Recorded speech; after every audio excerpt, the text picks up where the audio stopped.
Okay, Andy, here is the startup sequence that I go through when I start the engines. Pull open the hatch, or one of the hatches. Mine are covered for now, so I'm not going to do it, but I've already done this. Pull up the hatch to let some of the fumes and the air escape for a few minutes. Then you come up to the front. Excuse me. Come up to the front. Make sure nobody's swimming back there. Shouldn't be anyway, but then what you do is, it doesn't matter which one you start first, so I'll go with the left. When you turn this, you're going to have this beeping. You need to push this button right here, and that will pick. See the light there? Now, while holding this one in, slide this forward, so that's in the choke position. Okay?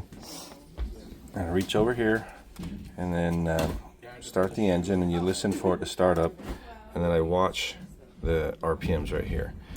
Okay, and I'm careful with my hand over here to be able to pull back quickly so I don't rev it up too high. Okay, so here goes this engine. All right, pull back. Once it's there, okay, that one's good. And oops, I pull this. There's a little spot right here this can hang out in, but this one looks good. All right, so then same thing on the other one. Turn the key part way. It will beep. Push this in. I get my beeping. Push that forward, and here we go. Back that one off. Okay, we're good here. For some reason, this is different. I think when they did something on the engines, if they did, this one's idling RPMs are very high, 2100. But anyway, even when we drive, there's one that has a few more hours than the other, but that's it. That is the startup sequence. Now, as soon as you pull these back into the neutral position, then they're ready to go. They're going to engage the propellers and move the boat. So the next thing is, obviously, I let those run for probably 3 to 5 minutes. Then at the same time, we're clearing the back. Always put somebody on the back when you back off to make sure that there's nobody else here or in your way. I back out slowly. I'm not in a hurry, just slowly, so that the buoys kind of help keep me from banging the sides. That works for me.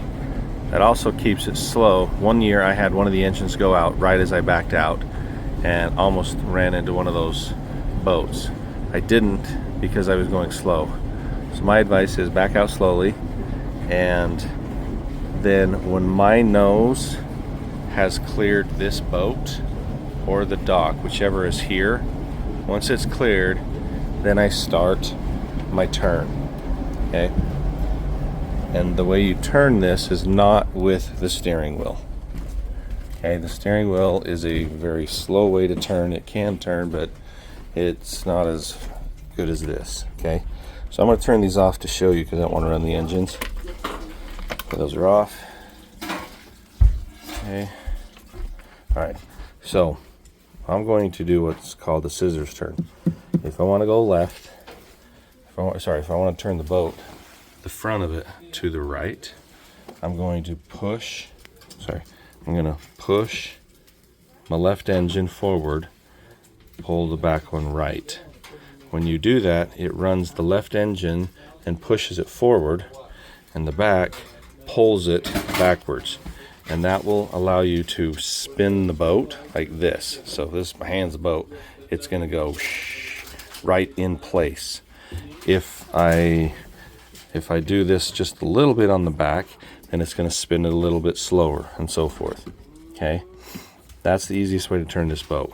If I want to turn left, I'm going to push the right forward and the left back. Okay, I generally don't do it as far on these extremes unless I'm wanting to just basically pivot in place, kind of like on the center of the boat. You'll figure it out as you kind of play with it and try it. You'll figure out how quickly you can move it and stuff like that. When I am underway, I will use the steering wheel. It's important that you keep the RPMs somewhat when you're underway the same.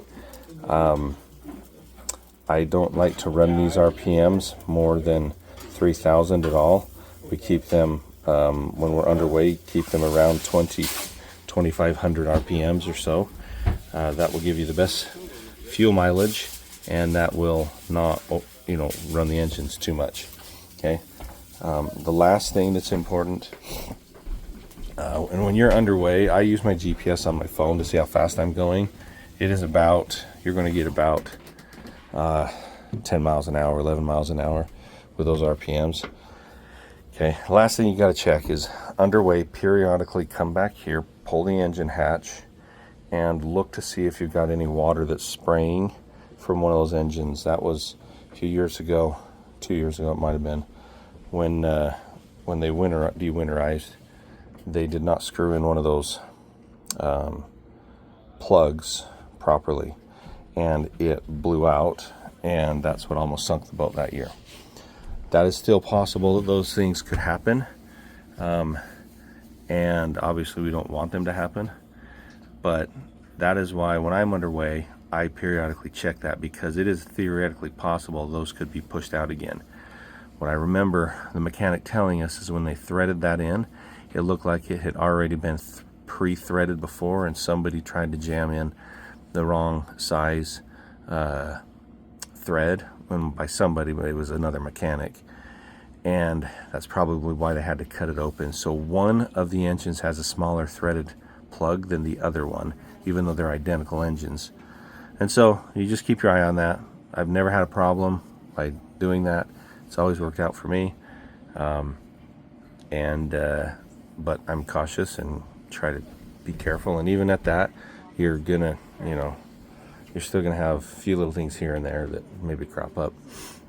That is my boat running sequence. The very first time I took this out, I went to one of the buoys on the no wake zone, and I practiced going, coming in, pretended like it was a dock. I approached it 3 or 4 different times and tried to simulate coming into the dock like I was coming into the pump station. So you want to come at about a 45-degree angle towards it, and then use those scissor turning that I showed you to position the boat forwards and backwards, and then you allow your boat to kind of drift slowly as someone jumps off and catches you. Same thing with the fueling station. It's a little bit harder at the fueling station. I try to get the end station if possible, but that's not always possible. So if you have to get one of the ones together, those are a little bit harder, because another boat usually tries to squeeze in on the other side on you, and you don't know what kind of a driver they have. So I always try for the end one so that nobody hits us. One year we had a guy come in about 20 miles an hour and rammed into the dock, just terrible. He looked drunk, and luckily he was 2 or 3 stations down from where we were. But anyhow, that is my startup sequence, and let me know if you have questions. Thanks.